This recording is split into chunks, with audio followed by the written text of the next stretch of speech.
Hey nerds, Farmer Jesse here. Welcome to Growers Daily, your daily dose of ecological farming insight. It is Thursday, November the 13th, 2025, and today we are talking about kaolin clay for those things like squash bugs. Is it too late to start next year's garden, and would there be any value to tarping under snow? Plus, we look at vermicompost in a seed starting mix. So let's do it.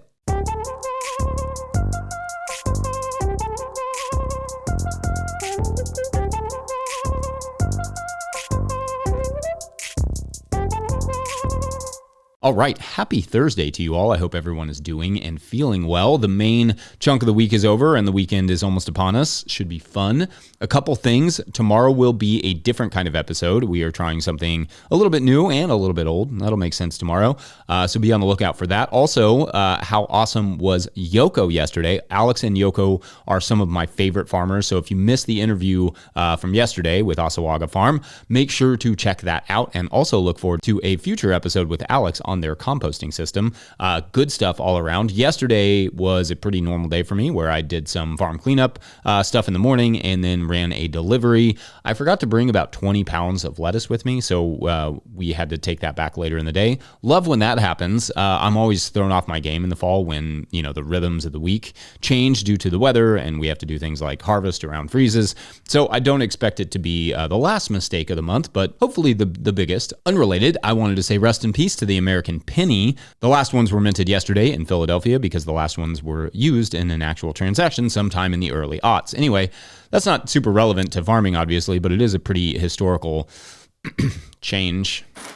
I can't promise my dad jokes are going to be good. I can just promise they will be. All right, so as is tradition on Thursdays, we will try to tackle a few Patreon questions to stay caught up over there as best we can. Of course, heading into the winter, I can always use more show fodder, so Patreon members, make sure to get your questions and topic suggestions up in the November show thread. Okay, so for today's first Patreon question, it comes to us from Patreon member Lee Kossab, who asks, quote, "Hi, Jesse. I don't think I've ever heard you talk about kaolin clay. I've mostly heard of it in reference to fruit trees, but I've wondered about other uses. For example, this late summer and fall, I had a beautiful crop of spaghetti squashes coming along, but then drought and intense pest pressure ensued. I couldn't harvest before they were ripe/mature, but it felt like I was just providing a buffet for the squash bugs and a little green worm that was getting into them. And indeed I was. Laughing till you're crying emoji. I ended up with only about 3 edible spaghetti squashes. Started out with about 30 and very nice squashes forming on a partial row of about 8 plants. This is my first year, so I'm hoping the pests won't be so much of an issue as I build my soil. But could I have sprayed the squashes with kaolin clay for protection during that period of waiting for them to mature? Other thoughts / uses / precautions about using it? Thanks for being awesome," end quote. All right, so an interesting question here, Lee. Thank you. You're in luck to some extent because kaolin clay is indeed occasionally used in squash plantings to protect from various bugs, including squash bugs. To back up, kaolin clay comes from a mined mineral of the same name, or also called kaolinite, that is most often associated with paper making to improve printability and appearance, among other non-ag uses. But indeed, in agriculture, this ground-up mineral is most commonly applied to organic farms for pest protection on fruits and vegetables, as it creates a thin sort of white border around the plant leaves and then sort of irritates the skin of the pests that come in contact with it, deterring them from coming back or sticking around. Interestingly, my assumption would be that coating a plant with a white clay film would reduce the photosynthetic rates, and in some cases and ways it does do that, but in a great sense does not make science lesson. There are a number of good studies that show a net positive in terms of yields. One study on tomatoes with kaolin clay, specifically the product Surround WP, found a 21% increase in marketable yields of kaolin clay treated plants versus the control. The researchers found a slight reduction in photosynthetic rate, but that the reduction in heat stress and pest pressure improved the production. There are some papers that find improvements in photosynthesis, in fact, to the entire canopy, as well as improvements in water use efficiency with perennials from the use of kaolin clay products during times of high heat and solar radiation stress, even when the individual leaves may show lower rates of photosynthesis. This isn't me endorsing it or saying it will improve yields, just to be clear about that, but especially in areas with heat stress, there may be benefits on top of pest deterrence, but of course, trial it before employing it on a large scale if you do decide to use it. Now, obviously, adding kaolin clay products generates more work on your end, and you should always be working to improve your soil and habitat for beneficials. But as far as organic products go, this one seems relatively reasonable to me. You can just dip the leaves before transplanting to ease the work of spraying it in the fields. Obviously, follow directions and application rates and all that good stuff. But sure, there may be some there. Some notes of caution, though. Don't breathe it in. That's the first one. Wear a mask or some sort of face covering when handling it. Also, don't spray the flowers of plants you are spraying, as there may be some negative effects to the beneficial insects as well as the dweebish ones. I guess that would be my biggest hesitation with kaolin clay, that this is a bit of a broad spectrum pesticide or protectant, meaning it's not just targeting the bugs you don't want, but also the ones that you definitely do want. Again, as I often say, a lot of your pest management will come down to healthy soil and good timing and good moisture management. But if that's not working, it seems to me there are worse things than kaolin clay for sure. Anyway, what say you all? Is this a product that you've used or that you've had experience with? Penny for your thoughts. Sorry, that's the last one, I promise. Otherwise, we're going to take a quick break, and when we come back, it is too late to start a garden, and would a tarp help under snow? Both those questions. BRB. Today's episode is brought to you by Farmhand. Farmers who partnered with Farmhand say they grew an average of 63% this year because it's more than software. Farmhand is your business coach and assistant, helping to sell out, save time, and grow smarter with real data from real farms, shaping websites that convert, campaigns that sell, and fulfillment systems that run smoothly. Curious what that looks like? Meet the founder, Ari, at farmhand.partners/no-till and see the same insights and support the fastest growing farms rely on every week. That's farmhand.partners/no-till. Today's episode is also brought to you by Johnny's Selected Seeds. Johnny's Selected Seeds is a proud supporter of Growers Daily. At Johnny's, they do more than sell seeds. They grow them. They trial them to see how they perform on Johnny's research farm in Maine and across the U.S. and Canada. Only the best varieties are added to their catalog and website. When you need proven varieties you can count on and detailed guidance from seedling to harvest, consider Johnny's your trusted growing partner. JohnnySeeds.com. That's JohnnySeeds.com. All right, back to the show. If you, the listener, are enjoying this podcast, getting even a small amount of value from it, consider supporting our work over at patreon.com/no-till-growers. I will try to get to questions from everywhere that questions come in, but I will always get to your Patreon questions. Now, today's second Patreon question comes to us from Patreon member Finding Ground Farm, who writes, quote, "Hi, Jesse. We are heading into winter weather quickly here in West Michigan, Zone 6A.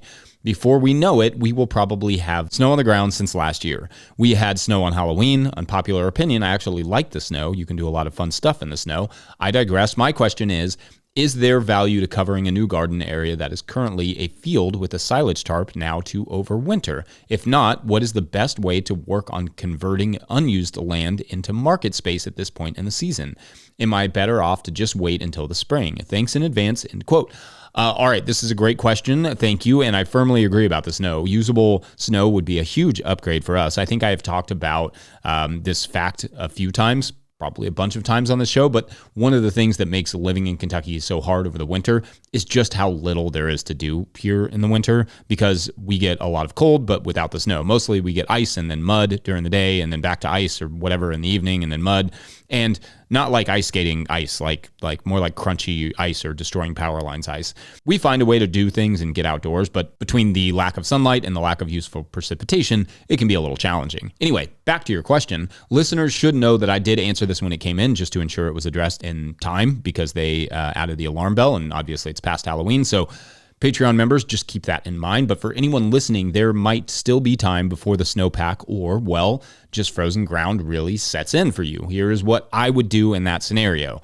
The first part of the question was if there was a value in covering what I assume is a fallow field with a silage tarp now over winter to prep it for the spring, or for getting a spring garden started. Going into the winter, generally speaking, not really. Now, the reason for that is that the silage tarps really do require some amount of heat and sun to be most effective. You want them to warm the soil slightly to germinate weed seeds, but also in order to kill existing plants.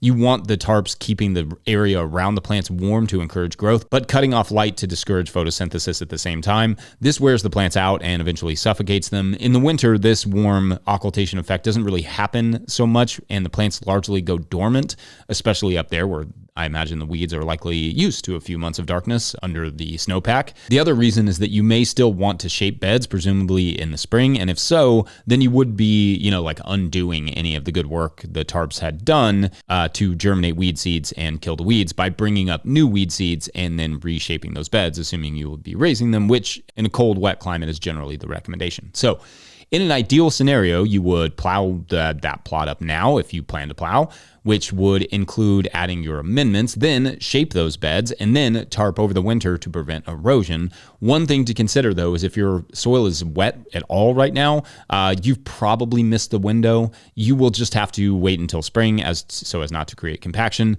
You could add a tarp, won't necessarily hurt, though snow is laden with good minerals, so it may be fine to just leave the tarp off for now.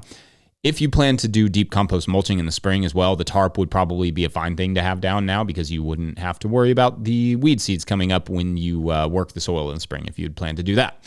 Anyway, I hope something in there was helpful. I hope you all enjoy your snow. I will look on with envy in muddy boots. All right, we're going to take a quick break, and when we come back, making your own vermicompost-based seed starting mix. Be right back. Today's episode is brought to you by High Mowing Organic Seeds.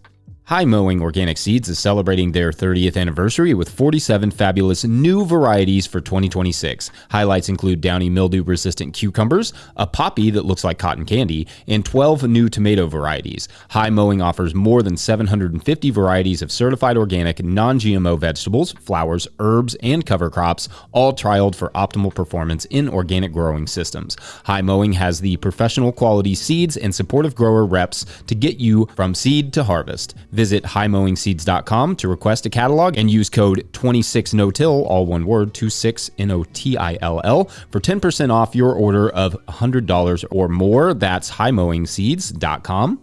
Today's episode is also brought to you by Marble Seed.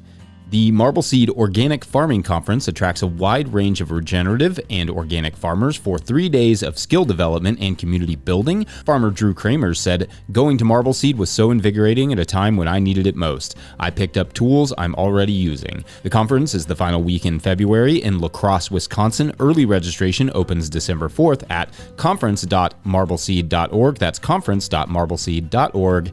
All right, back to the show. All right, our last Patreon question of the day comes to us from Jesse Turretz, who writes, quote, "Hey again, Farmer Jesse. My best supplier of seed starting soil had to increase their prices over the last couple years.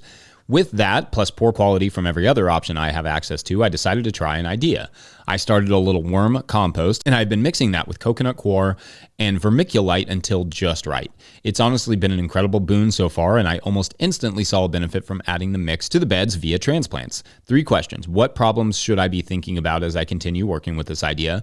What ideas come up for you about how you might optimize making seed soil out of a vermicompost? Can I trade the vermiculite for anything that isn't a mined product? I'd love to use something I can locally source or is at least more ecological, but you tell me if I'm being silly. Thanks as always, Jesse." End quote. All right, thanks, Jesse. And so generally speaking, that sounds like a fine mix. But my concerns, if I have any for you in terms of seed starting, are going to be the moisture and the air. Vermiculite is really good at moisture retention. This is why growers will sprinkle some on the surface of their transplants after seeding them. It holds that moisture/humidity in really well. However, your vermicompost is likely already doing that. So there's really not a ton of need for the vermiculite in the mix.